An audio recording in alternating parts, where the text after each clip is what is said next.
nice if you could retire long before you reach 65. Well, that's what more and more people are doing thanks to the FIRE movement, which stands for Financial Independence Retire Early. The program involves a lot of discipline. It requires you to save up to 70% of your annual salary and then invest it wisely with the goal of accumulating up to 25 times your yearly expenses. Now, some Black families are now combining this movement with Blaxit. That refers to Black Americans leaving the U.S. to move abroad amidst racism, anti-Blackness, and social unrest here in the States. Now, before you say you can't do it, we're going to show you how. Now, a few years ago, Joe Wilson, a certified financial planner who is part of the Black FIRE movement, retired at just 38 years old. Now he's traveling the world with his family, and he's sharing how you too can do it. Joe, thanks for joining. All right, this sounds incredible. Sounds like a dream come true. How did you set yourself up financially, Joe, to be able to do this at such a young age? Yeah, so I appreciate you having me. It's really a big deal for us to know that something like retiring early is possible, right? I think, in order for you to be something, you have to see it. And when I first started out on this journey, I didn't have the language surrounding financial independence, retire early. All I knew is that, the grind of the 9 to 5 wasn't the most appealing thing for me on a day in and day out basis, although I did thrive in my career, right? And I enjoyed what I was doing, but I wanted more freedom.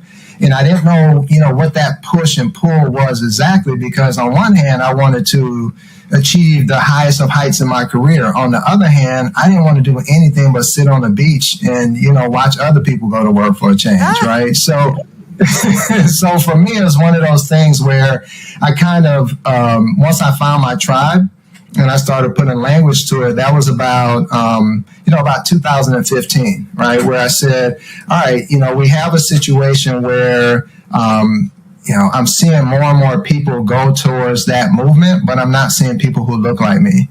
Right. And then as I continued down that process and retired in 2020, that was a direct correlation to the fact that I was already saving 60% of my income as it was, right? So I was enjoying life. I'm taking trips, drive nice cars, live in a nice neighborhood. I just wasn't spending up to or beyond my means, right? So that's how I was able to do it.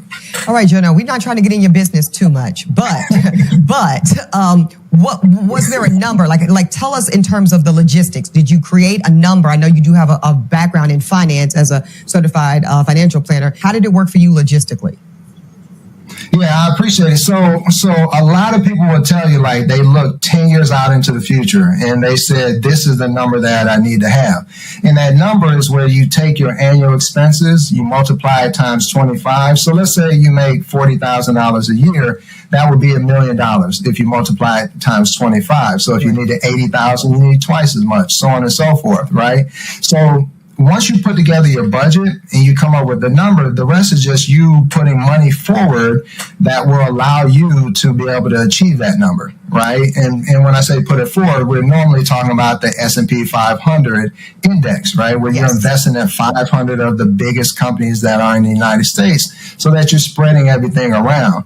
With me, it didn't happen as seamlessly as that. It really was a consequence of, first off, I knew that me working at a job for 30 years just didn't make sense. But then I also was watching my wife in a situation where she was achieving, but she wasn't being rewarded for her accomplishments, right? So every annual review, we're writing masterpieces in terms of what she did and the contribution to the organization. And I just got fed up to a point and said, versus us trying to convince other people that, you're that valuable to the organization, why don't we just create our own enterprise where we directly benefit from all of that talent that you possess? And that's when we, double down on getting into the restaurant industry and buying more investment property and things of that nature. And then 2020 happened, and it was a combination of the pandemic, social unrest and injustice, as well as, just that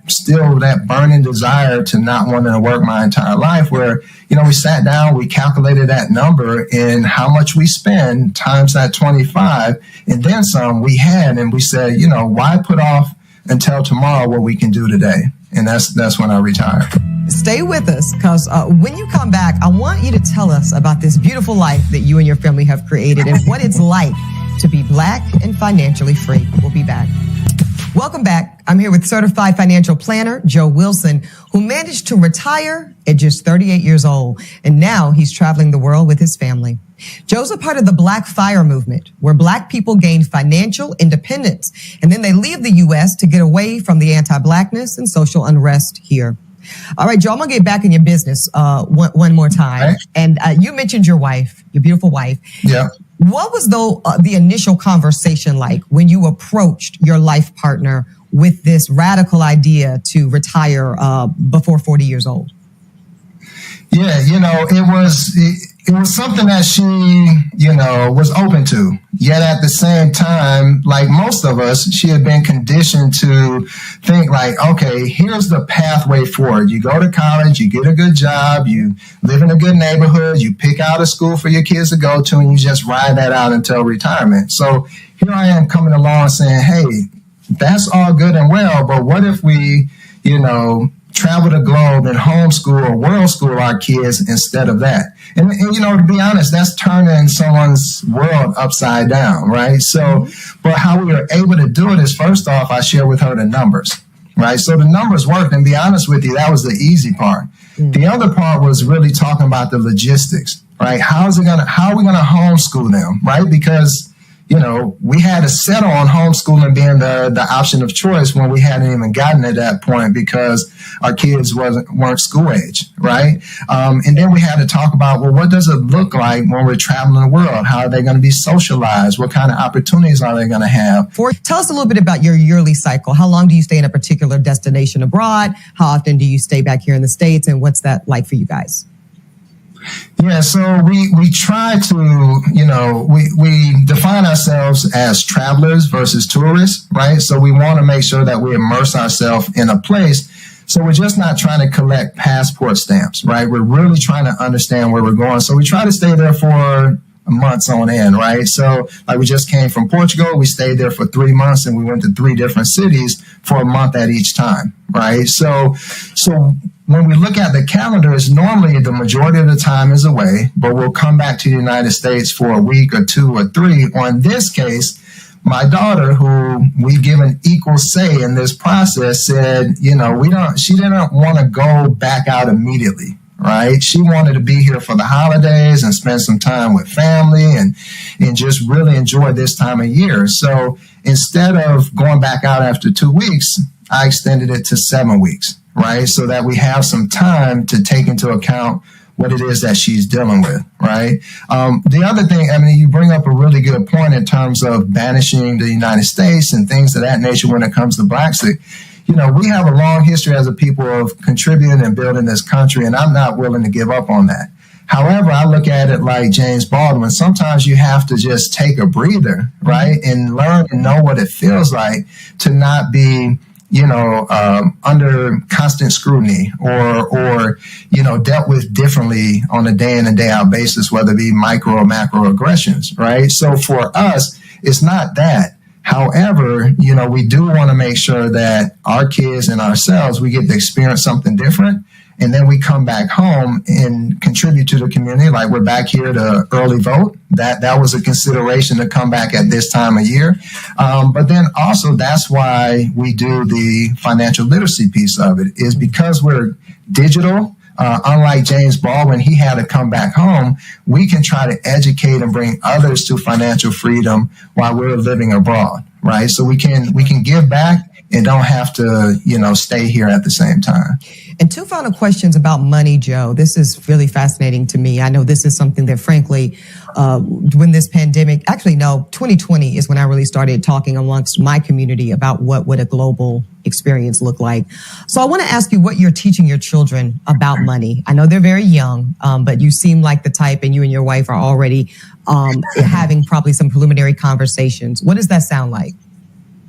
Yeah, so a number of things. So my my daughter Chloe and I, we've done a number of videos about this, and some of it is what you would expect, right? Like, so for example, when we were in Mexico, we just saved some coffee cans and decorated them, and we had a saving, investing, and giving jar, right? And that's how we were teaching her about money. But then some of it may be unexpected. Like when we were coming from Mexico, we did a layover in LA for a few days, and we went to the Santa Monica Pier.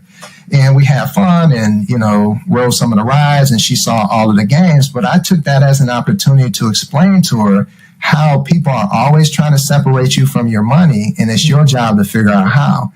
So we did this whole cute video about how the carnival games are set up and rigged to separate you from your money, right? So even from the outset, you pay $7 for a game to win a prize that costs $3 wholesale, just as an example, right? So those are the kind of life lessons, so that it's not just about a carnival game, but it's about how to identify when people are trying to separate you from your money, because that's the only way you're going to have money to save and invest, if you can keep what you already have. Fantastic. Joe, I just want to congratulate you and your family. This is extremely aspirational, and thank you for joining. Oh, thank you for having me. Now, coming up, more on a new law aimed at closing the wealth gap, especially for women.